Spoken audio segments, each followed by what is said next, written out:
Hello, everyone. This story happened while I was working for my second trucking company. I was driving from the East Coast to the West Coast, somewhere through West Virginia, then along I-80 through Indiana, Illinois, the Dakotas, and all the way toward Oregon. At that time, I already had some experience, but there were still certain routes I really did not want to take. One of them was Washington State. I had specifically asked the company not to send me there, because Washington was known among truck drivers for strict weigh stations, inspections, and aggressive enforcement. But when I reminded them about our agreement, the answer I got was simple. How are we supposed to make money then? At that moment, I understood everything. My concerns didn't matter anymore. The decision had already been made for me. So I just kept driving. Of course, I was nervous, but work is work. I kept moving toward Oregon. Somewhere in the Dakotas, I stopped at a small gas station. Honestly, it wasn't the best place. Tiny parking area, maybe room for 5 trucks at most. Surrounded by mountains and rural roads. Very tight, difficult to maneuver. But I stopped there, fueled up, grabbed some food, and continued driving. The route itself was beautiful.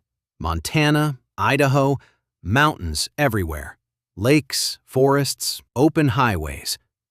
There's this famous area in Idaho where you drive between the mountains and the water. Absolutely beautiful scenery. The weather was cool already, probably September. Not hot, not freezing. Perfect weather for driving. I spent the night somewhere in Montana at a small truck stop, took a shower, rested, slept well. In the morning, around 6 o'clock, I grabbed coffee and got back on the road. I was in a good mood. Good music playing, fresh coffee smell inside the cabin, beautiful landscapes outside. Everything felt peaceful. I was driving in the right lane, probably around 55 miles per hour. Cars were passing me on the left from time to time. Visibility was perfect. I felt awake, focused, relaxed. Then suddenly, something slammed into my windshield, very hard. It happened so fast that I didn't even understand what happened. The entire right side of the windshield instantly cracked into a spiderweb pattern. The impact was so strong that my dashboard camera flew off the glass and fell down. Other things inside the cabin shifted and dropped too. My first thought was that somebody threw something from a passing car. I honestly had no idea what it was. But thankfully, I managed to stay calm. I held the steering wheel tightly and slowly started slowing down. My truck was a Freightliner, and luckily the windshield had 2 sections. The driver's side was still intact, but I was shaking from adrenaline. Later, I checked the camera footage, and then I realized what had happened. It was a crow. A large crow had flown up after another vehicle passed by. The road had a grassy median separating traffic directions, and apparently the bird got startled by the passing cars. It tried to gain altitude but didn't make it in time, and I hit it directly with the windshield. The impact was incredibly strong. We even joked later that it was lucky the beak didn't pierce all the way through the glass. That bird must have been huge. So there I was, in Montana, with a shattered windshield, heading toward Washington State. And of course, the weigh stations. I started calling the company immediately. It was either Saturday or Sunday. Nobody wanted to deal with repairs. They told me to search for a glass repair shop nearby. But at the same time, they kept pushing me to continue driving. Just keep going. We'll deal with it later. That attitude again. As long as the load gets delivered, nothing else matters. But for me, the biggest stress wasn't even the money or the repair itself. I was worried about my driving record. I was still a relatively new truck driver.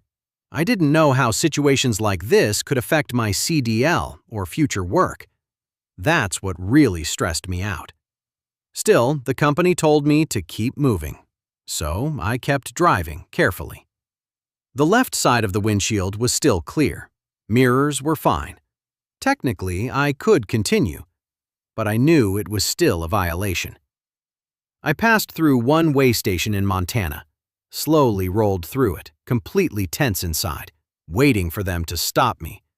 But somehow they let me pass. Then I reached Idaho. Before entering Washington, there was another weigh station. Drivers constantly talked about how strict they were there. People getting put out of service, inspections everywhere. I decided to stop overnight in Idaho and check the weigh station status through an app drivers use. On Saturday, it showed open.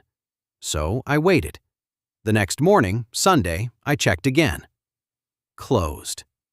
At that moment, I decided to go for it. Honestly, by then, I had already mentally accepted that my clean record might be over. But luckily, the weigh station really was closed. I passed through Washington without issues. First and last time in my trucking career. Then I entered Oregon. Another weigh station there, also closed. Finally, I made it. I spent the night at a large truck stop in Oregon, and after unloading, we arranged for the windshield replacement. Some Mexican guys at a local repair shop replaced it. They actually did a very good job. The repair cost around $300 total. Not too bad. After that, I loaded in California and started heading back east. That trip became my final trip as a truck driver. Somewhere along the way back, I got sick with COVID. High fever, extreme weakness. For days, I could barely get out of bed. I would walk to the kitchen and already feel exhausted. The weakness was unbelievable. Even after the fever went away, I could barely walk around the block. I would sit down on the first bench I found because I had no strength left. But in America, bills don't stop. Responsibilities don't stop. So I convinced myself to return to work too early. I picked up another load. But somewhere near Philadelphia, I realized I physically couldn't continue. I felt weak, unfocused, exhausted. My body simply refused. I called dispatch and said I could not keep driving. They tried convincing me to rest overnight and continue in the morning, but deep inside, I already knew. I didn't want this job anymore. Every time I went to work, my entire body resisted it. No motivation, no happiness, just stress. My wife came from New York, picked me up, and I left the truck there. And later, after thinking about everything, I realized something important. Sometimes life gives you signals. Maybe it sounds mystical, but I really believe that now. First, the crow, then the broken windshield, then COVID. My body was trying to tell me to stop, to slow down, to rethink my life. And honestly, I'm glad I listened. Today, I make less money than I did in trucking, but I feel better. I work for myself, I have peace of mind, and I don't regret leaving trucking at all.